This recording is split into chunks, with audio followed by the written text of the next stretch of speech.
Baik, selamat siang. Assalamualaikum warahmatullahi wabarakatuh. Kita lanjut ke materi ke-7 di mata kuliah organisasi. Nah, hari ini kita masuk ke materi pengambilan keputusan.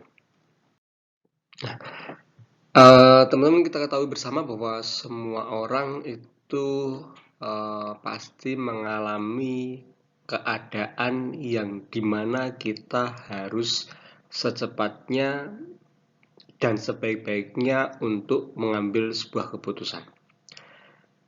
Semua individu dalam orang ya terlibat ya dalam pengambilan keputusan secara spontan maupun dengan pertimbangan. Jadi kita tuh pasti pernah dan akan mengalami kita dituntut untuk mengambil sebuah keputusan. Nah, kajiannya bagaimana seharusnya keputusan diambil dan bagaimana sebenarnya keputusan itu dibuat. Nah, keputusan itu merupakan hasil pemecahan masalah yang dihadapinya dengan tegas. Hal ini berkaitan dengan jawaban atas pertanyaan-pertanyaan tentang apa yang harus dilakukan dan mengenai unsur-unsur perencanaan. Nah, suatu proses yang dilakukan seorang berdasarkan pengetahuan dan informasi yang ada padanya dengan harapan bahwa sesuatu akan terjadi. Jadi dalam mengambil keputusan itu merupakan bagaimana kita bisa mengambil pemecahan masalah terhadap sesuatu yang kita alami dan mungkin akan terjadi ke depan. Nah, menurut George R. Terry, pengambilan keputusan merupakan pemilihan alternatif perilaku atau kelakuan tertentu dari dua atau lebih alternatif yang ada. Jadi kita mencoba memilih mana yang paling tepat dengan resiko-resiko yang dipertimbangkan dari beberapa alternatif yang kita miliki, kita ambil salah satunya. Kalau Siagian mengatakan pengambilan keputusan merupakan suatu pendekatan yang sistematis terhadap hakikat alternatif yang dihadapi dan mengambil tindakan yang menurut perhitungan merupakan tindakan yang paling cepat. Nah, yang ketiga menurut Stoner, pengambilan keputusan adalah proses yang digunakan untuk memilih suatu tindakan sebagai cara pemecahan masalah. Jadi dari beberapa ahli tersebut kurang lebih sama, yaitu kita memilih ya alternatif pemecahan masalah, ya, memilih alternatif untuk menyelesaikan masalah dari pertimbangan-pertimbangan yang kita miliki dari beberapa alternatif yang kita miliki atau kelompok miliki. Nah, proses-proses dalam pengambilan keputusan, langkah model pengambilan keputusan yang rasional.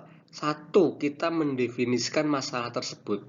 Terjadi ketidaksesuaian antara kenyataan dengan kondisi yang diinginkan. Jadi masalah itu kan gap, ya, jarak gap antara yang kita miliki, apa yang kita miliki dengan apa yang kita harapkan dengan kondisi yang saat ini. Ya, jadi gap antara harapan dan apa yang saat ini terjadi itu masalah. Sehingga kita mencoba mendefinisikan masalah tersebut. Contoh misalnya kita dalam sebuah organisasi, kita memiliki masalah, kita memiliki harapan kita memiliki pendanaan yang cukup, tapi ternyata dalam sebuah kegiatan itu pendanaannya kurang, sehingga terjadi gap antara harapan kita pendanaannya cukup dengan kenyataan kita yang memiliki pendanaan yang kurang. Kemudian apa yang harus dilakukan dengan dana yang kurang? Oke. Kemudian yang kedua, mendefinisikan kriteria keputusan. Apa yang relevan dalam pengambilan keputusan? Ya, tergantung pada kepentingan, nilai, dan preferensi pengambilan keputusan. Jadi kita coba mencari hal yang relevan, ya, apa yang bisa kita lakukan untuk pengambilan keputusan dalam masalah tersebut. Kalau pendanaannya kurang, kira-kira bagaimana teman-teman? Nah, itu coba direlevankan. Kemudian yang ketiga, menimbang kriteria yang telah diidentifikasi sebelumnya. Prioritas yang tepat dalam keputusan. Nah, kita coba menimbang-nimbang dari kriterianya apa saja yang bisa kita lakukan untuk kira-kira kriterianya apa sih yang bisa kita untuk memenuhi pendanaan ini. Oh, berarti nanti butuh dana sekian, sekian, sekian. Ya, kalau kita memiliki dana 5 juta berarti cukup kriterianya itu. Kemudian membuat alternatif yang mungkin. Apa yang mungkin kita lakukan? Satu, kita mencari sponsorship. Kita mencari donatur. Kita jualan. Ya, kita jualan.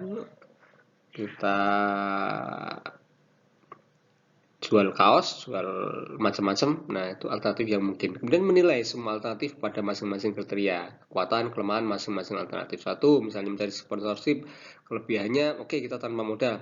Modalnya mungkin cuma proposal, dan nanti kita akan memberikan kompensasi apa untuk yang memberikan sponsor. Misalnya nanti kita promokan produk yang mereka berikan. Misalnya kita pasang di pamflet kita, oke.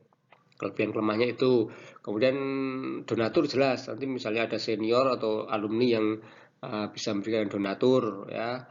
Kemudian jualan, kelemahannya kita harus modal banyak tuh, membuat kaos saja udah berapa modalnya. Kemudian waktunya, nah itu dipertimbangkan. Kemudian penghitungan keputusan yang optimal, jadi mana yang paling optimal, apakah bisa dilakukan salah satu atau duanya atau semua bisa dilakukan. Jadi kita harus bisa mengambil keputusan dalam mencari pendanaan tersebut. Oke, asumsi yang mendasari model pengambilan keputusan rasional, satu, kejelasan masalah. Ya, kalau kita memperjelas masalah dulu secara mendasar, jangan waktu kita ini pokoknya kurang ini kegiatan ini tidak bisa dilakukan karena kurang uangnya. Terus bagaimana? Nah, itu kan perlu definisikan di divisi apa saja yang kurang, dijelaskan. Kemudian kalau kurang alternatifnya seperti apa ya? Apakah yang produk kita yang dikurangi atau kita mencari pendanaan yang lain. Kemudian pilihan diketahui, kita mencari pilihan-pilihan yang perlu kita cari, kemudian kriteria dan alternatif dapat di-ranking dan ditimbang menurut tingkat pentingnya, preferensi konstan, tidak ada kendala waktu dan biaya, dan hasilnya maksimal. Ini ya asumsi pengambilan keputusan rasional. Kemudian kreativitas dalam pengambilan keputusan. Memungkinkan pengambilan keputusan untuk sepenuhnya menilai dan memahami masalah.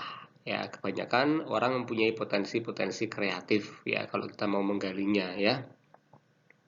Jadi kalau kita memang memiliki sourcing yang kuat, yang banyak, misalnya kita sebuah organisasi, kita masing-masing orang itu sebetulnya memiliki potensi-potensi untuk kreatif dalam pemecahan masalah. Jadi jangan melihat siapa orangnya dulu, tapi kita lihat idenya dulu. Kita dengarkan idenya dulu dalam pemecahan masalah. Ya, siapapun yang memberikan ide, kita wajib untuk mendengarkan dengan baik. Karena belum tentu ide kreatif itu datang dari pimpinan, dari ketua, jadi wakil, tapi bisa jadi dari bawah, itu bisa jadi. Sehingga kita harus mencari potensi-potensi kreatif di dalam tim kita. Kemudian metode untuk merangsang kreativitas bisa perintah langsung untuk mencari alternatif yang unik dan kreatif. Oke, silakan teman-teman semua cari alternatif pemecahan masalah untuk pendanaan kita yang unik dan kreatif. Harus kita lain daripada sebelum-sebelumnya, karena yang sebelumnya sudah mainstream banget untuk mencari pendanaan. Oke. Nah, kemudian alternatif berikutnya membuat daftar atribut yang kita butuhkan. Kira-kira apa saja yang bisa kita lakukan ya, kemudian berpikir secara lateral ya. Kemudian bagaimana sebenarnya keputusan itu dibuat? Satu, rasional terbatas ya, kita coba mencoba merasionalisasi apa masalah kita, kemudian merasionalisasi apa yang kita alternatif yang bisa kita lakukan, kemudian kita menggunakan intuisi, yaitu proses bawah sadar yang tercipta dari pengalaman. Jadi intuisi itu juga penting teman-teman dalam pengambilan keputusan ya. Pengalaman yang Anda miliki itu memunculkan kita memiliki intuisi yang baik ya. Contoh misalnya kita pendanaannya kurang, oke. Menurut saya, intuisi saya kalau kita memasukkan proposal ke perusahaan X tersebut, insya Allah lolos tuh ya, karena tanggal-tanggal akhir tahun gini kita biasanya mereka menghabiskan pendanaan ya. Nah, mereka menghabiskan anggaran mereka, gitu ya. Nah, itu intuisi ya. Kemudian identifikasi masalah secara detail, pengembangan alternatif-alternatif yang kita miliki, kemudian kita pembuatan pilihan ya, menghindari informasi yang terlalu banyak ya. Kita pilihan-pilihan itu kita rinci secara detail, nggak usah kita terlalu banyak ya. Kemudian kita cari jalan pintas ketersediaan, jalan pintas keterwakilan, dan peningkatan komitmen ya, itu pembuatan pilihan kita. Kemudian berikutnya perbedaan individu, karakter kepribadian, gaya pengambilan keputusan, tingkat perkembangan moral. Jadi pengambilan keputusan itu bagaimana kita mengambil keputusan itu juga terpengaruh oleh perbedaan individu, ya. Yang sudah terbiasa memimpin, biasa menghadapi masalah, gaya pengambilannya, gaya pengambilan keputusannya akan berbeda dengan yang belum pernah memimpin sebuah project, ya. Yang belum pernah memimpin project, misalnya, oh ini gimana dananya kurang, terus bagaimana, dia akan lebih banyak untuk bertanya dan cenderung lama pengambilan keputusan. Tapi kalau kita sudah terbiasa memimpin project, ya udah, dengan intuisi, dengan pengalaman yang ada, oke, dananya kurang ya, oke, terus alternatifnya bagaimana, teman-teman kumpulkan A, B, C, D, plan A, B, C, D, oke, yang paling bisa dilakukan A dan B, oke, A dan B kita bentuk kepanitiaan, oke, yang A, yang tim 1, 2, 3 berjalan mencari jalan dengan alternatif yang A, yang 4, 5, 6 jalan dengan alternatif B. Itu kan berbeda individu, karakter dari kita dalam mengambil keputusan. Kemudian hambatan organisasi. Nah, ini pembuatan keputusan dipengaruhi oleh kriteria di mana seorang dievaluasi. Jadi ini juga akan mempengaruhi ya, bagaimana kalau kita akan dievaluasi, itu juga akan mempengaruhi. Kemudian pilihan keputusan sesuai dengan sistem penghargaan yang ada ya. Misalnya kalau kita mendapatkan sponsor, maka kita akan mendapatkan reward apa gitu ya. Nah, penghargaan apa itu juga akan mempengaruhi. Keputusan dibuat dalam batas waktu ya. Terlalu mepet misalnya, maka kegopoh-gopoh dalam pengambilan keputusan, keburu-buru, itu juga bisa terjadi. Kemudian keputusan masa lalu membatasi pilihan pengambilan keputusan sekarang ya. Keputusan masa lalu mungkin sebelumnya kita putuskan kita tidak akan mencari, kita tidak akan jualan lah misalnya. Oke, kita putuskan tim kita tidak akan jualan, ya pokoknya nggak akan jualan. Padahal sekarang kita membutuhkan dana yang mepet, sehingga bagaimana nih keputusan yang lama, apakah kita revisi atau tidak gitu ya. Kemudian perbedaan budaya ya, perbedaan budaya itu juga akan mempengaruhi dalam keputusan diambil ya. Oke, pengambilan keputusan kelompok dan individu. Nah, bedanya gini, individu cepat.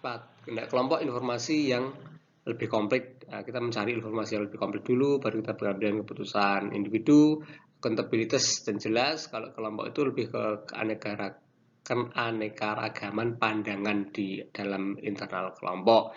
Dan individu itu nilai-nilai yang konsisten. Kalau kelompok itu kualitas lebih tinggi, solusi lebih diterima. Nah, produk-produk dalam pengambilan keputusan itu yang telah dibuat oleh kelompok satu, group thinking. Jadi kecenderungan untuk mencari persetujuan ya. Jadi yang penting semua setuju, sehingga menolak penilaian realistis ya. Kadang nggak realistis tapi semua kelompok setuju, ya sudah, group thinking seperti itu ya. Yang penting seluruh anggota kita merasa itu keputusan kelompok, kadang nggak realistis pun bisa dilaksanakan. Bisa juga dengan yang kedua, group shift, pengambilan keputusan yang dominan berkembang selama diskusi kelompok. Jadi semakin berkembang saat diskusi. Misalnya rapat, ini mau bagaimana kita belum punya ide untuk pengambilan keputusan pendanaan ini nih. Gimana ya, akan semakin berkembang, grup shift itu akan semakin berkembang, maka mendapatkan alternatif yang lengkap, komprehensif, bisa diambil sebuah keputusan. Kemudian faktor yang mempengaruhi munculnya group thinking, ya, kekompakan dalam kelompok, pelaku pimpinan yang bisa menguasai kelompok, menarik kelompok, mendorong kelompok. Kemudian isolasi dari dunia luar ya, karena nggak perlu ide dari luar ya, yang penting dari internal. Kemudian tekanan waktu, kegagalan mengikuti prosedur pengambilan keputusan yang metodis. Oke, mungkin itu yang bisa saya sampaikan. Terima kasih. Assalamualaikum warahmatullahi wabarakatuh.